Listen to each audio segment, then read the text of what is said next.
que l'on voit à Gaza, mais aussi en Cisjordanie, ce sont des massacres de masse, c'est un nettoyage ethnique, c'est un génocide. Et le mot, il ne faut pas avoir peur de l'employer.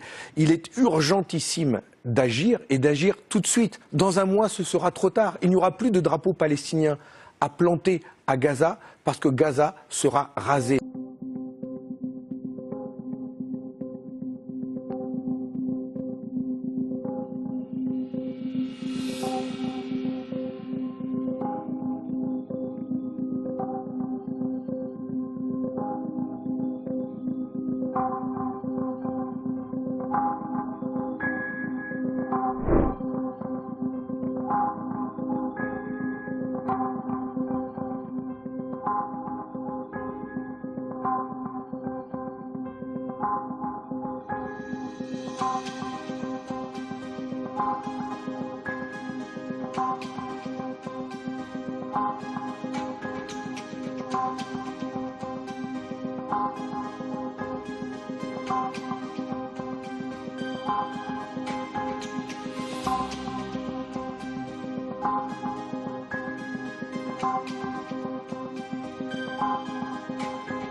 عمليات في مستشفى الكويت الميداني كما هو الحال في ظل هذا المنخفض. الصورة طبعا تتكلم.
Les déplacés gazaouis redoutaient ce moment, la fin de l'automne et les pluies hivernales qui s'abattent sur l'enclave palestinienne en ruine.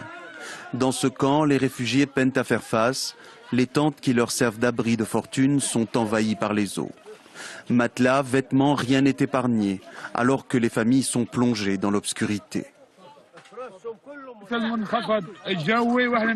La pluie a commencé à tomber et on s'est retrouvé noyé dans la boue. J'ai retrouvé mes enfants et les matelas tout trempés.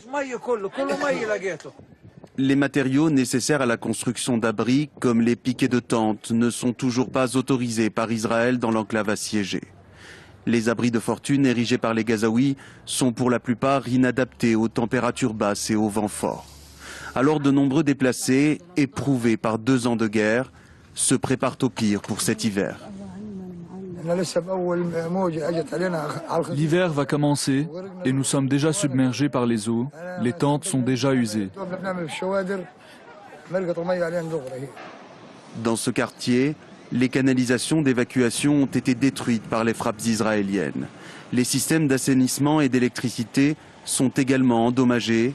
Conséquence, le niveau des eaux contaminées continue d'augmenter.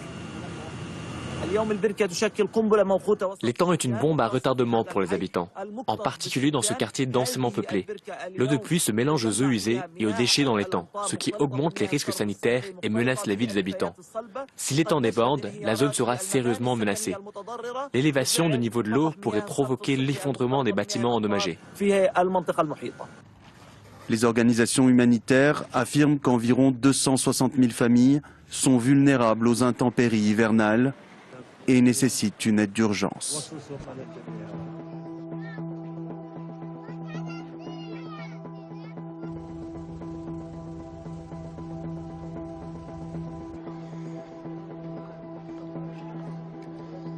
نحمد الله على نزول المطر بس احنا في خيام عارفين في الشوادر فراشنا مي اواعينا مي كل حالنا مي صرنا يعني من الساعه 2 للصبح واحنا واقفين على رجلينا عشان انه ما نغرقش. كان الله بعون الناس فوق علينا يا عالم كيف بدنا نسلك حالنا في الليل؟ الجنابي كلها امتلت ميه والبطانيات والحصص والفراش والارض، وين احنا ننام؟ وين احنا نروح؟ وين احنا نروح من هذا الشيء؟ فوق علينا يا عالم.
La cause palestinienne aujourd'hui d'une autre manière.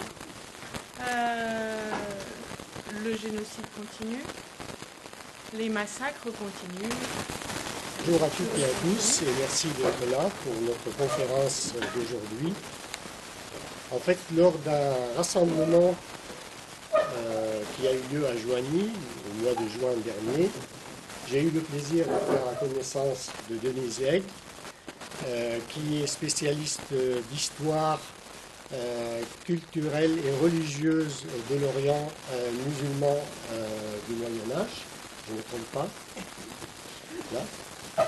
Et nous avons évoqué ensemble la possibilité d'une conférence sur l'archéologie à Gaza. En fait, personnellement, je venais d'assister à l'exposition qui avait été faite à Lima sur ce sujet-là, et la proposition de Denise m'a tout de suite enchanté. Il est clair que le génocide que commet Israël depuis 2 ans a pour objectif d'éradiquer le peuple palestinien et d'en finir avec la cause palestinienne. Cela passe bien sûr par la destruction de l'homme, mais aussi par la destruction de ses moyens de subsistance, de son habitat, de ses écoles, de ses universités, de ses hôpitaux et toutes les infrastructures qui lui sont indispensables. Cela revient à effacer tout un peuple physiquement. Mais Israël cherche à aller plus loin. Il veut aussi supprimer la Palestine et le peuple palestinien de notre mémoire.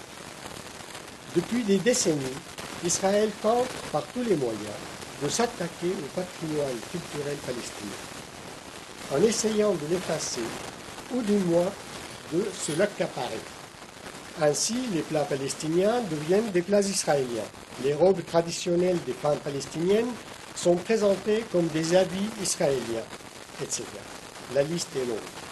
De même, les attaques permanentes contre l'histoire du peuple palestinien font partie de l'acharnement israélien contre tout ce qui fait ou a fait la Palestine. C'est dans ce contexte que la conférence d'aujourd'hui prend tout son sens. Parler de l'archéologie à Gaza, c'est rappeler l'histoire plusieurs fois millénaire de cette cité palestinienne.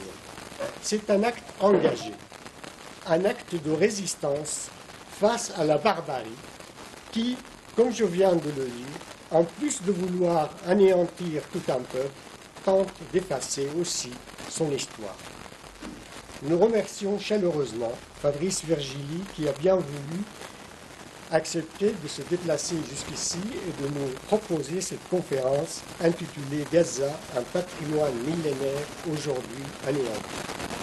Je remercie également Denise Aigle qui était d'un grand secours pour monter ce projet.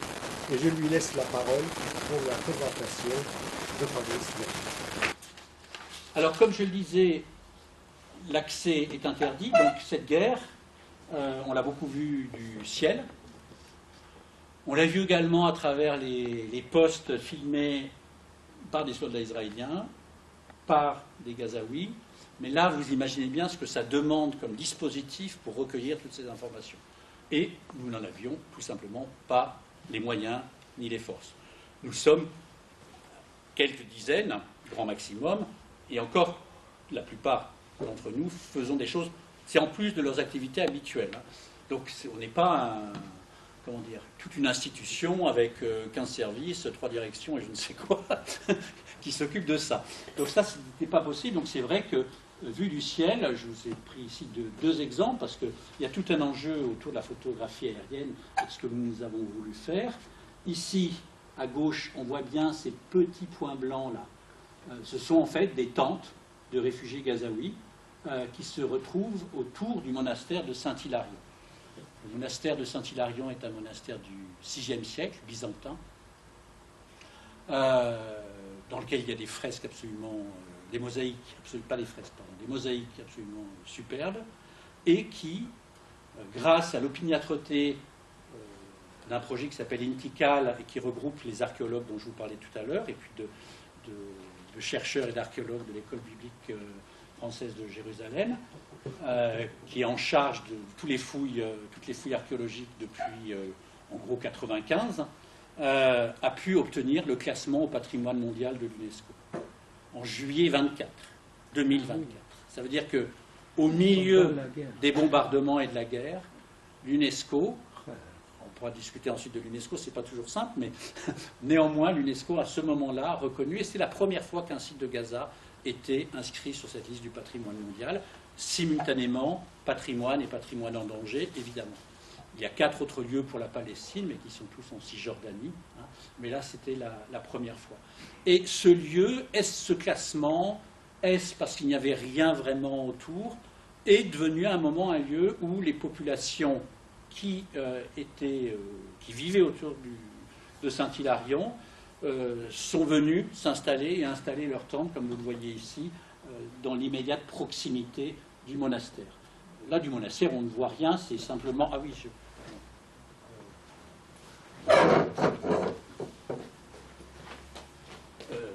le monastère, il est au sol, hein. C'est aussi pour ça qu'il est moins détruit, il n'y a pas de mur. Hein. Ce sont des fouilles archéologiques, il est ici, et tous les petits points blancs ou bleus, ce sont les tentes, hein, distribuées, entre autres, par l'UNRWA ou par des organismes humanitaires. À droite, un autre exemple, le Tal al-Rajul, où on voit ici, pardon pour les grincements, combien cette zone a été très très très largement détruite. Je vous invite ensuite à aller sur le site et à aller voir la carte qui est interactive et en ligne, où la définition est bien meilleure qu'ici, mais où on voit aussi, comme sur cette zone-là par exemple, le tracé des chars ou des bulldozers qui ont, parce qu'il y a la destruction, puis ensuite il y a l'arasement, hein, et on a vraiment toute une série de territoires à Gaza, dans toute la bande de Gaza, qui ont été arasés et dont on voit hein, quasiment les manœuvres des bulldozers qui viennent, reviennent, font l'aller-retour et détruisent jusqu'au sol, jusqu'à la terre, ces lieux-là. Alors, ces photos aériennes, là aussi, moi je n'avais pas, et nous n'avions pas cette expertise des historiens, que ce soit de la période médiévale, mais même contemporaine. On ne passe pas notre temps à regarder les photos aériennes. On n'en a pas les moyens. On n'en a pas les moyens, et puis bon, ça demande une acuité, du temps, enfin, puis pour nous, ça nous sert accessoirement. Dans les livres. Voilà, on cherche dans les livres, exactement. J'ai quand même pris cet exemple, parce que tout à l'heure, Denis vous en parlera, de la mosquée Halbi Marwan, pour vous montrer l'acuité nécessaire pour repérer qu'en 2022, ceci, qui est en fait la mosquée, qui est composée de 9 dômes 3 sur 3 qui recouvrent la partie principale, le minaret est ici et cette ombre, hein, a été endommagé, et ici on voit qu'un des dômes manque. Bon, honnêtement, si on ne vous le dit pas, on ne le voit pas. Donc il y a des collègues, heureusement, et il y a d'autres, un site, je vous invite à voir si vous n'avez jamais vu, qui s'appelle Architecture Forensic, où eux, ils ont, les moyens, le temps et les spécialistes pour aller repérer donc, de manière très détaillée l'état des destructions. Néanmoins, rien ne remplace, comme je vous le montrais tout à l'heure pour le palais du Pacha, la vue sur place. Donc à partir de notre inventaire, à partir des listes de l'UNESCO, de listes que nous complétions, nous avons décidé, parce que une des équipes qui est associée, c'est le laboratoire Géographicité, spécialiste en cartographie, de faire la cartographie de Gaza et du patrimoine bombardé. Alors, pourquoi? Cette carte, qu'elle soit là ou la photo d'après, très honnêtement, là aussi, à moins de mettre le nez dessus de manière attentive, elle n'invite pas forcément à l'observation. Ce n'est pas une carte, comme vous pouvez voir dans certains journaux, à vocation, ou ouvrages à vocation pédagogique, ou de l'infographie qui permet d'expliquer. C'est vraiment, là, arriver à la plus grande précision possible.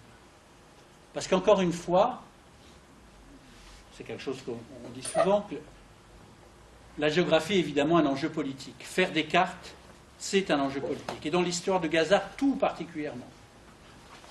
Une des premières cartographies précises... Pardon. Oh non, c'est bon, c'est gentil. Non, ça va. Une des premières cartographies, date de 1828. Je vous ai parlé de Napoléon une fois, j'en reparle une deuxième fois. Quand il a fait l'expédition en Égypte en 1799, vous savez probablement, hein, il a laissé toutes sortes de savants sur place pour faire des relevés. Il a fallu une trentaine d'années, mais en 1828, une première cartographie qui avait été demandée à l'époque par Napoléon a été éditée, la carte au 1 millionième. La carte au 1 millionième, c'est la grande carte Michelin. Bon, ce n'est pas d'une précision absolue, mais c'est un premier pas. Et puis au cours du 19e, d'autres font des cartes. Des Allemands, qui sont aussi très présents dans la région et sur des sites de recherche, font une carte de Gaza en 1887, un plan de la ville de Gaza. Puis les Britanniques qui arrivent en 1918 font également de toute la zone une double cartographie au 40 millième et au 25 millième. 25 millième, c'est les cartes de randonnée. Donc là, on commence à avoir une très bonne échelle. Évidemment, quand les Israéliens, au moment de la proclamation de l'État d'Israël, il y a aussi une cartographie faite dans les années 40 par les Israéliens à deux échelles, 40e, 20 millième. Et puis, les Égyptiens, entre-temps, ont également fait une cartographie. Bref, énormément de cartes. Alors, vous pourriez dire, ben, c'est formidable, on a plein de cartes. Sauf que d'une carte à l'autre, on a des décalages.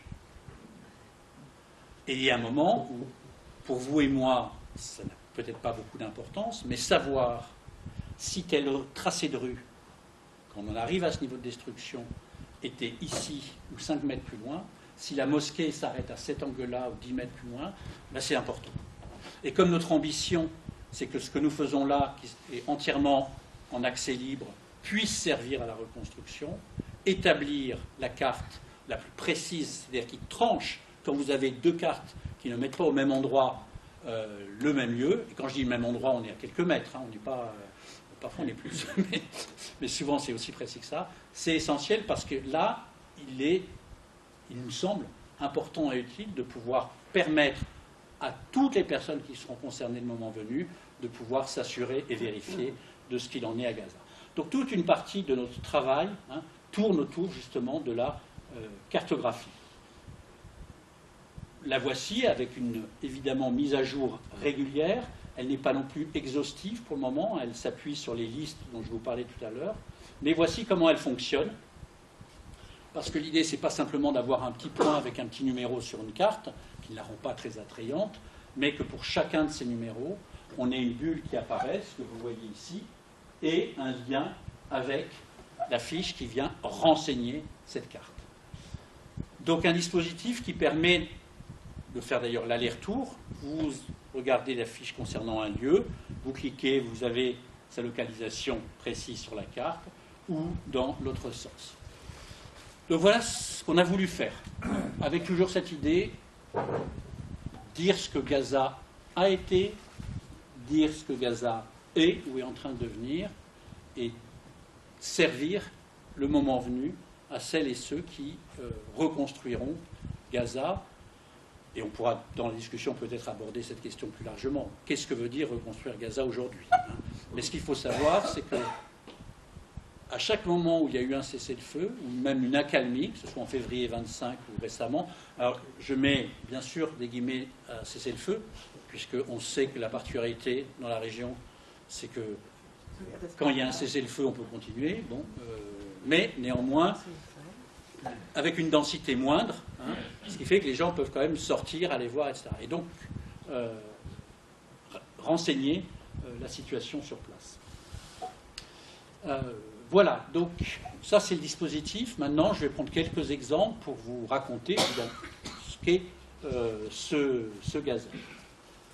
En commençant par la grande mosquée Al-Oumari. Je ne dirais pas que c'est la tour Eiffel de Gaza, parce que ce serait la comparaison un peu exagérée, à plusieurs siècles d'intervalle, mais c'est quand même le principal lieu. Quand on regarde les guides touristiques, Gaza occupe, là je parle évidemment, disons des années 90 ou années 2000 plutôt, une petite place, quand elle occupe une place, mais en général, dans cette place, il y a le musée du Pacha et la mosquée El-Oumari.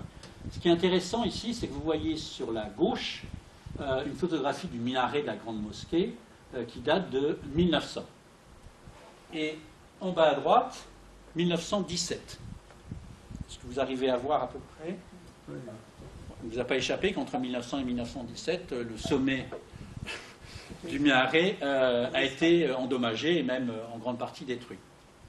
Il faut savoir que cette mosquée Al-Oumari est assez émouvante, je dirais, même si ce n'est pas un terme tellement historique ou archéologique de le dire, parce qu'au cours de son histoire, depuis sa construction,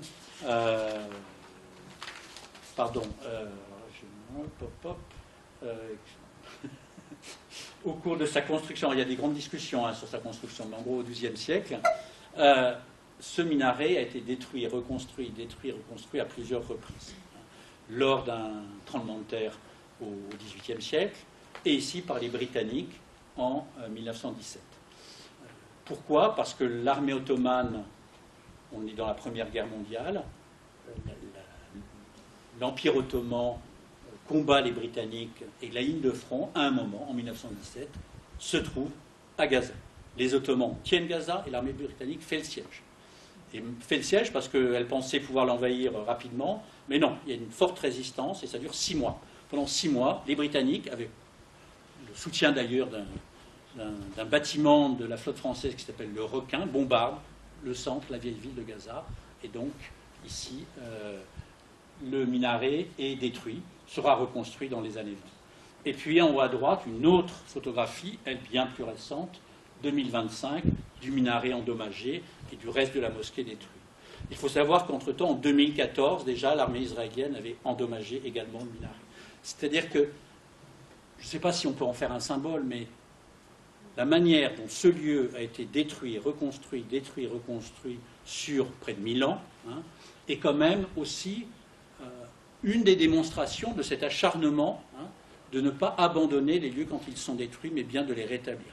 Évidemment, la densité de Gaza l'explique peut-être pour la période récente, mais là aussi, on pourrait y revenir. Gaza est loin d'avoir toujours été aussi densément peuplée, puisque c'est essentiellement la Nakba qui va faire que des centaines de milliers de Palestiniens vont venir à Gaza à ce moment. Au début du XIVe siècle, et elle est dédiée à un cheikh qui s'appelle Ibn al-Marwan, et c'était une personnalité religieuse de Gaza à cette époque.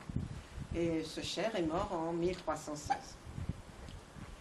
Et on ne sait pas exactement à quelle date elle a été construite, mais il y a des inscriptions. Alors, d'abord, quand on est historien, on essaie de trouver des sources écrites pour pouvoir faire l'histoire du bâtiment. Et en l'occurrence, pour faire l'histoire des bâtiments de Gaza, c'est à peu près valable pour tous les bâtiments médiévaux, disons, on dispose de sources écrites d'un livre notamment, écrit par un Gazaoui, c'était un cheikh, mais qui a fait une histoire de Gaza. Il a recensé tous les bâtiments, il s'appelle Al-Tabba, et ce livre est une Bible, parce qu'il y a beaucoup de renseignements non seulement sur les bâtiments, mais aussi sur la vie sociale, sur les personnalités, sur les gens qui... notamment les personnalités religieuses. Et on a aussi des inscriptions dans les bâtiments, ce qu'on appelle l'épigraphie monumentale. Et pour cette mosquée, on dispose de 3 inscriptions qui peuvent nous aider à retracer un petit peu l'histoire de ce bâtiment. Alors les 2 inscriptions sont d'époque mamelouk et la 3e de l'époque ottomane. Et on apprend que par l'inscription de l'époque mamelouk, que ce bâtiment donc a été construit par un cheikh. Et sur la 2e inscription, il est mentionné que le bâtiment a été agrandi. Et en fait, sur la 3e inscription, qui date de l'époque ottomane, on en déduit que cette mosquée a toujours vécu et qu'elle a continué à être transformée à l'époque des Ottomans, c'est-à-dire après l'époque mamelouk, au XVIe siècle, disons, pour faire vaste. Alors la mosquée, elle est construite elle est composée d'une grande salle, une salle de prière, avec 3 colonnes, délimitées en 3 tranchées avec des colonnes, et elle est recouverte justement sur les fameux dômes dont Fabrice parlait tout à l'heure. C'est des dômes qui recouvrent la salle de prière. On sait aussi, par la 3e inscription, que le bâtiment a été rénové en 1802. Donc on voit bien qu'on parle du XIVe siècle et on est au XIXe siècle. Il y a toujours des travaux de restauration dans cette mosquée. Et elle a été rénovée par un émir, Ali Agha, qui était gouverneur de Gaza à cette époque, donc à l'époque ottomane. La chose qui est la plus importante dans cette mosquée, c'est le mihrab qui est en marbre. Le mihrab, c'est l'endroit pour la direction de la prière. Et c'est donc l'élément le plus important de la mosquée, enfin le plus... Et elle est très très décorée par des colonnes avec des chapiteaux corinthiens, etc. Et ce qui est important aussi dans ce bâtiment, c'est le mausolée du Cheikh Ibn al-Marwan, qui sont des Hosseinides, tout ça, à la religion chiite. Non, il y avait à cette époque, à l'époque médiévale, il y avait, et encore aujourd'hui d'ailleurs, une forte adhésion et reconnaissance de la famille du prophète. On les appelle les Seyed.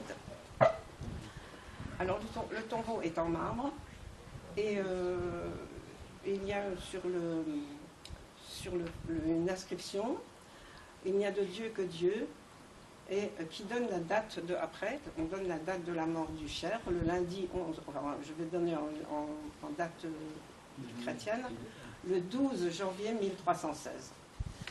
Alors ce qu'il y a aussi comme document qui donne des informations sur la mosquée, dans l'islam, il y a des documents de waqf. Ce sont des documents, quand il y a un bâtiment religieux, il y a des gens, ou celui qui a fait construire éventuellement, il donne des fonds en bien de main morte. C'est-à-dire, c'est renouvelé d'année en année, et ces fonds sont destinés pour entretenir le bâtiment, arranger le bâtiment, etc. etc. Et ce document de waqf, il existe, il est conservé à Istanbul. Istanbul est la Mecque des manuscrits orientaux. Il faut reconnaître qu'il y a beaucoup de manuscrits là-bas. Et dans ce document de waqf, on apprend que un des disciples du Cheikh avait donné des biens de main morte, des parcelles de terre, des jardins, une maison située dans le quartier des Kurdes à Gaza, et puis que ce mausolée a été visité au XVIIIe siècle par un cheikh soufi de Damas,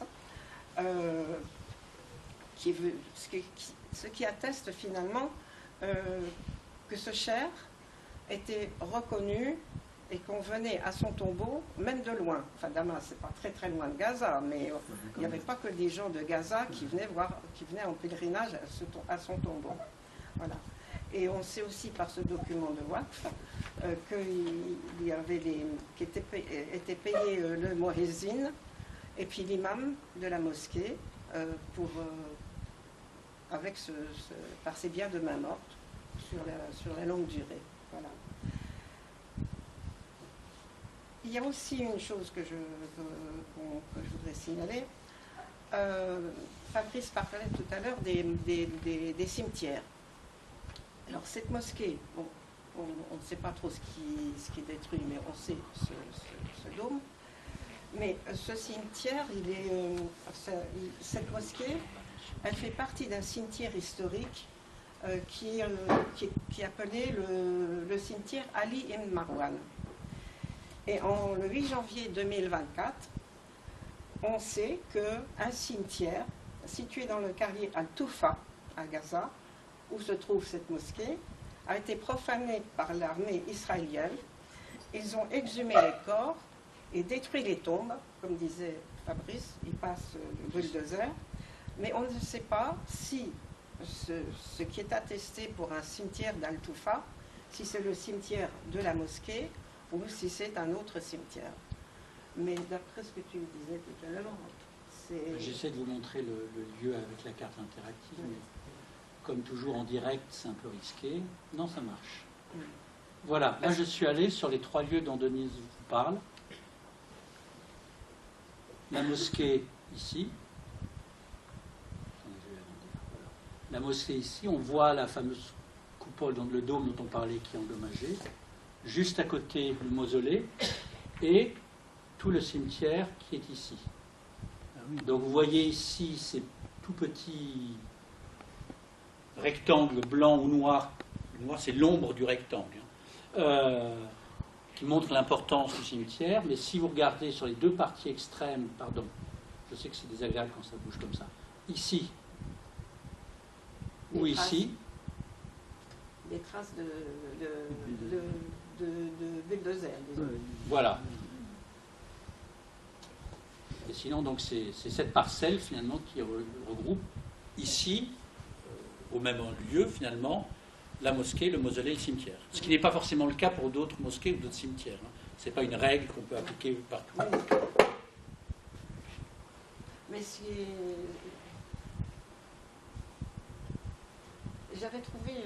J'ai oublié de dire que quand on fait des fiches, on appelle ça des fiches, comme c'est plus ou moins développé, pardon. Quand on fait des fiches, on cherche donc dans les sources, on cherche dans les livres, on cherche sur les inscriptions, et puis on peut trouver aussi en ligne maintenant des photos de... Et j'avais trouvé une photo du cimetière sur le site Gaza Histoire. Il y a tas de fiches et il y a des tas de reproductions que bon, Fabrice il n'a pas le temps de montrer tout ça. Mais il y a des photos pour tous les bâtiments et il y avait une photo de ce cimetière qui est un cimetière important. C'est un cimetière historique qui est connu à Damas. Excusez-moi, j'ai vécu à Damas. C'est Gaza. Voilà. Mais par contre, nous avons encore fait une recherche avant-hier pour voir si on trouvait, là sur les réseaux sociaux, Instagram ou autres, des images de la mosquée récente, et on n'en a toujours pas trouvé. Donc voilà pourquoi, pour le moment, seule l'indication que je vous signalais tout à l'heure, avec le dôme ou ici les traces de bulldozer sur le cimetière, nous permettent d'évaluer des dommages, mais avec un flou assez important. Mais personne ne semble avoir de choses plus précises. Enfin, c'est déjà un progrès de voir les images vues du ciel, ce qui n'était pas le cas pour d'autres conflits. Hein. Oui, oui. Mais alors, sur ces images, c'est vrai que je ne l'ai pas dit tout à l'heure, il y a des enjeux énormes, hein, parce que tout le monde n'a pas les moyens de se payer un satellite pour faire des photos à haute résolution. Et ces images-là ne sont pas libres de droit. Nous sommes dans une démarche d'open data, comme on dit en espèce de jargon de la recherche, c'est-à-dire des sciences ouvertes, hein, mais ce n'est pas le cas. Il faut savoir que Google Maps, vous avez tous utilisé probablement Google Maps pour trouver votre chemin, comme par hasard, depuis l'été 2022, n'avait pas fait de mise à jour jusqu'au printemps dernier. Donc on pouvait, entre guillemets, se promener dans Gaza comme si tout était intact depuis l'été 2022. Désormais, si vous allez voir de plus près, vous verrez qu'il y a eu quelques mises à jour, mais c'est très difficile parce que c'est des compositions de feuilles dans le langage technique, d'images côte à côte qui sont... Et la mise à jour d'une image par rapport à l'autre n'est pas forcément à la même date. Donc vous pouvez avoir la moitié d'un quartier avec une mise à jour récente et l'autre moitié du même quartier avec une mise à jour d'un an antérieur. Donc chaque étude de ces images satellites est compliquée. Y compris, parce que nous, ça nous a beaucoup aidé, à un moment, on a eu accès, parce que c'était ouvert, mais encore fallait-il le trouver, à Géomolg, qui est le site géographique de l'autorité palestinienne. Et où là, il y avait de manière accessible, mais plutôt le matin, parce que manifestement l'après-midi, c'était brouillé, les images détaillées. Il faut savoir que quand vous appelez, peut-être beaucoup d'entre vous le savent déjà, mais quand vous appelez la Palestine, en fait, c'est l'indicatif d'Israël que vous faites. C'est-à-dire qu'il y a une dépendance en télécommunication. Pardon ? Porto. Oui, non, mais d'accord, mais là, je parle de ce qu'on a, bien sûr, pour le reste aussi. Mais aussi, de ce point de vue-là, et au niveau des réseaux pour échanger, WhatsApp étant actuellement le moyen le plus simple avec Facebook d'échanger des informations avec les collègues sur place. Tu as fini ? Oui, oui, ça va. Alors, je voudrais juste vous montrer ici, alors, puisque j'ai pu aller sur la carte interactive, peut-être que vous pourrez le faire. Là où on va aller maintenant... Alors, attendez, voilà. Voici une image de la mosquée El-Oumari, dont on parlait tout à l'heure, vue d'avion. La cour, évidemment, c'est plat, donc est relativement intacte, enfin, vue de satellite. Par contre, la salle de prière est ici, vous le voyez, très très très lourdement endommagée. Ce dont je vais vous parler maintenant, c'est le 004 ici, c'est-à-dire le marché Al-Kassaria, qui est une rue couverte d'arcades, qui est un des rares marchés, à Souk, oui, mais il n'y en a pas tellement à Gaza, et qui a été lui aussi très lourdement endommagé, comme vous pouvez probablement le deviner ici. Il longe, hein, il est vraiment le long du mur de la mosquée et le long de cette rue du centre du vieux Gaza. Le marché Al-Kassaria, lui aussi, date du XIVe siècle, donc là on est juste après la période Mamelouk. Non, on est encore dedans. C'est le dernier siècle de la période Mamelouk. Non, c'est l'avant-dernier. L'avant-dernier, oh bah, ma chronologie. C'est normal. Oui, mais bon. Bref, ce que je voulais, et je vais revenir sur la présentation de tout à l'heure. Pardon. Si en plus il faut que je jongle. Voilà. Donc là, à gauche, vous avez une vue de l'intérieur. En bas à droite, une vue de la porte de l'Est, qui est la photo que vous avez juste au-dessus. Il faut savoir donc qu'il y a cette rue avec une entrée Est et Ouest, et que la porte de l'Est correspond à l'ancienne entrée dans la ville de Gaza au XIVe siècle. L'étude de ce marché et de sa destruction est particulièrement intéressante. Désolé de dire les choses comme ça, mais quand les opérations de l'armée israélienne ont commencé en fin octobre 2023, pendant quelque temps, soit parce que ce n'était pas encore évident, mais quand il s'agissait de dégâts qui touchaient des installations culturelles ou patrimoniales, on reprenait une expression qui avait été utilisée pour d'autres conflits, de dommages collatéraux. Assez rapidement, il est apparu, et il nous est apparu au cours du fameux hiver 23-24 sur lequel on a commencé à réfléchir à tout ça, qu'il y avait trop de dommages collatéraux qui paraissaient ciblés pour qu'on puisse parler de dommages collatéraux. C'est-à-dire que, effectivement, et je vous donnerai un exemple, ces lieux, en tout cas certains d'entre eux, étaient délibérément visés. Le marché Al-Kassaria est une rue qui fait à peu près 200 mètres de long avec arcade, a été ciblé à 3 reprises par des missiles, c'est-à-dire de manière précise, à la porte Est, à la porte Ouest et au milieu. Et pas à côté. Ce n'est pas les gravats ou les dégâts de la mosquée qui sont tombés dessus, ou réciproquement. Hein.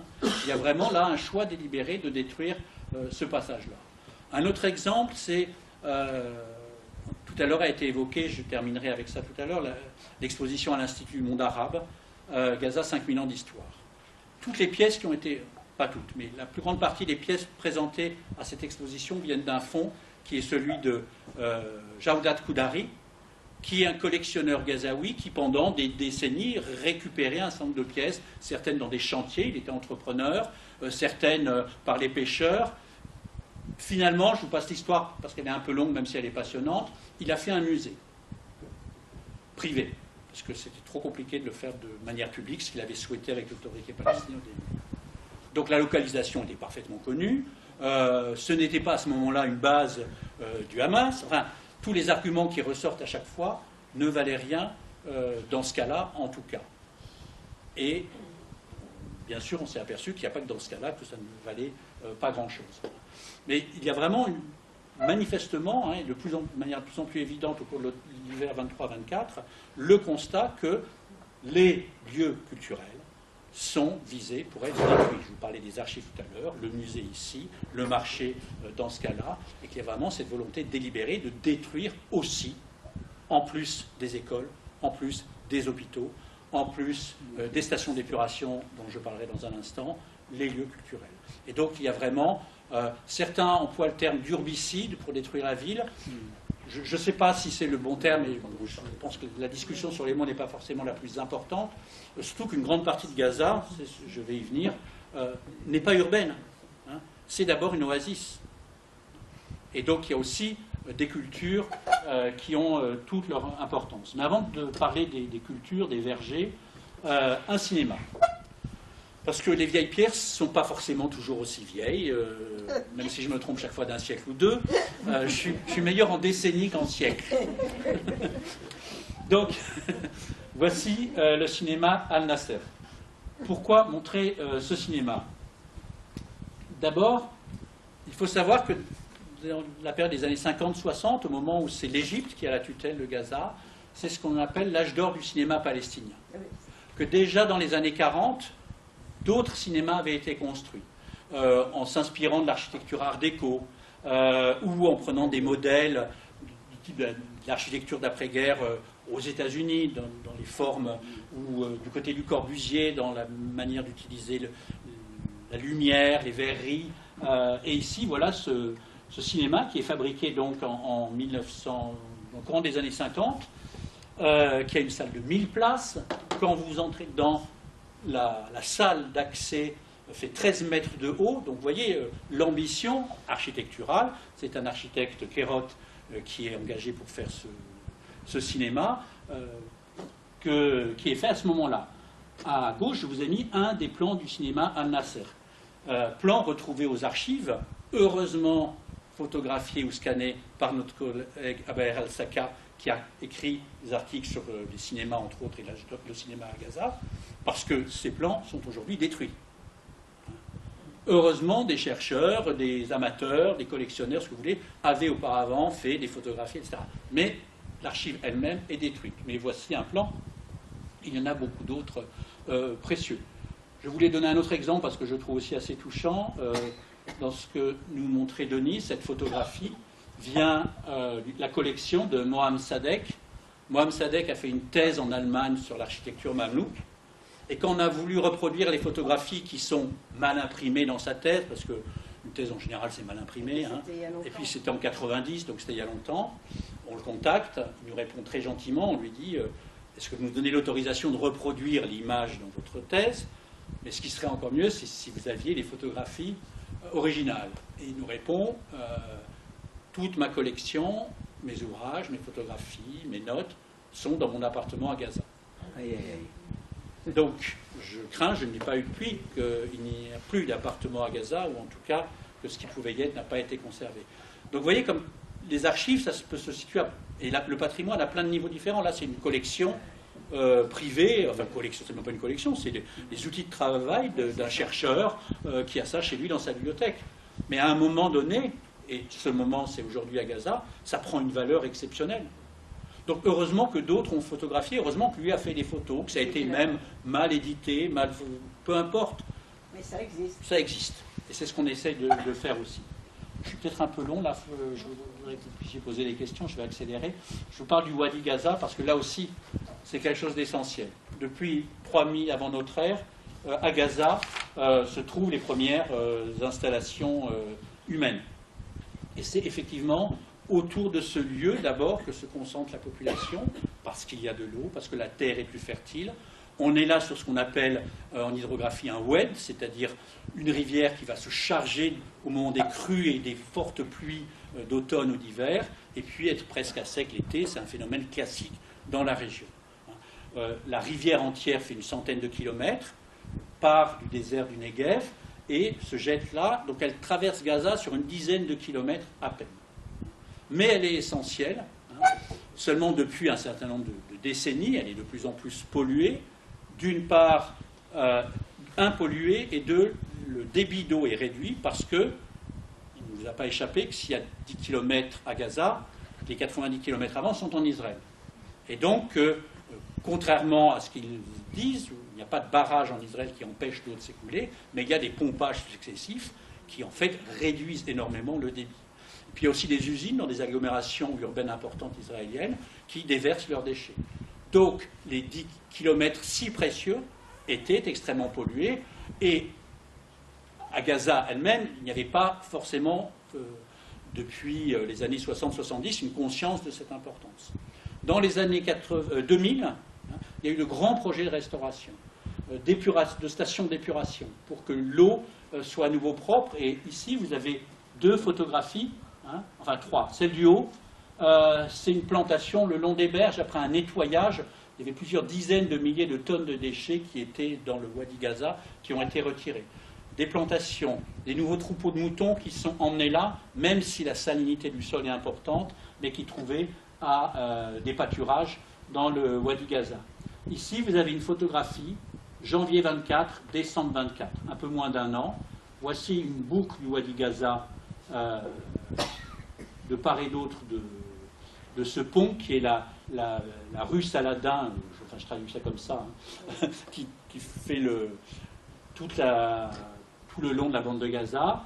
Et voici 1 an après, où il n'y a plus rien de vert, c'est-à-dire la végétation a été ou détruite, les stations d'épuration ont été bombardées et détruites également, et donc tout ce qui avait été fait, l'effort qui était en train de réussir, il y a eu un papier, c'est le 7 octobre 2023, si vous avez accès aux archives du Monde, il y a une page entière, écrite par Samuel Fauré, qui est un des correspondants et journalistes du Monde, sur le Wadi Gaza, qui enfin est à nouveau vert, où l'eau est pure, etc.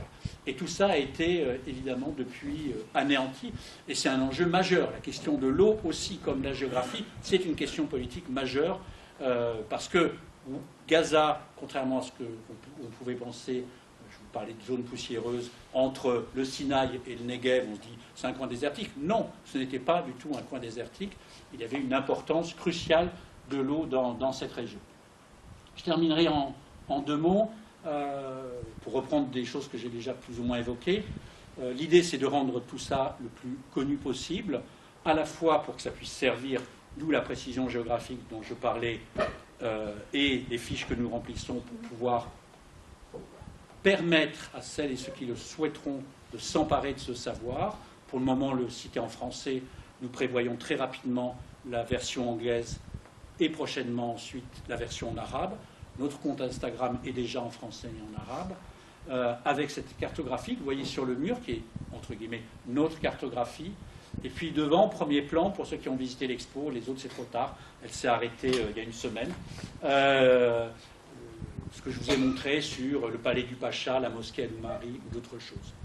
Et puis, cette image, parce que quand je disais en introduction qu'il est important de parler de Gaza, le jour de l'inauguration de l'exposition, sur le mur de Lima, c'est-à-dire quand même un bâtiment de 7 étages, en lettres lumineuses était écrit Gaza à côté de l'affiche de l'exposition. Et je dois reconnaître, c'est un moment, moi, qui m'a quand même beaucoup touché, parce qu'après la chape de plomb dont on sortait au cours de l'hiver, et l'impression que c'était presque un gros mot de prononcer Gaza dans certains lieux, de le voir s'afficher comme ça, même si c'était temporaire, c'était quand même, d'une certaine manière, un soulagement et montrer qu'on pouvait le faire, même si c'est un combat à mener chaque jour, et on voit bien que ce n'est pas tous les jours simple aujourd'hui. Voilà. Donc, merci beaucoup. Ça, c'était un des objets récupérés dans la collection de Jaoudat El-Koudari, qui rappelle aussi que le patrimoine de Gaza, là, c'est une Aphrodite, probablement, une statue hellénistique.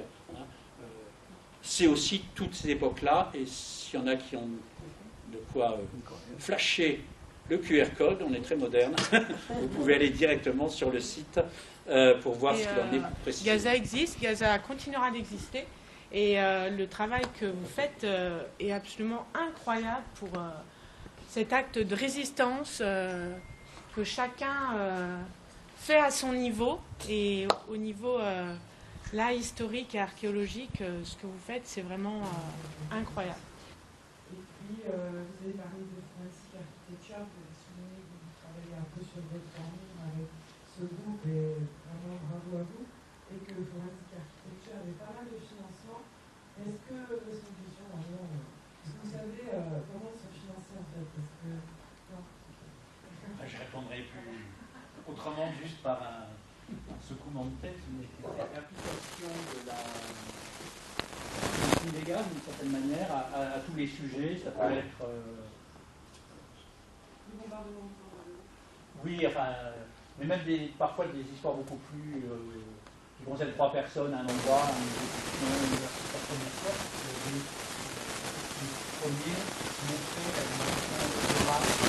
Eux ont sûrement les plans cadastraux d'une précision millimétrique cachés dans leurs archives et que certainement, vu comme ils arrivent à cibler exactement au mètre près une voiture ou une petite fille, ils peuvent certainement avoir dans leurs archives ce qui manque, ce qui a été détruit par leurs soins.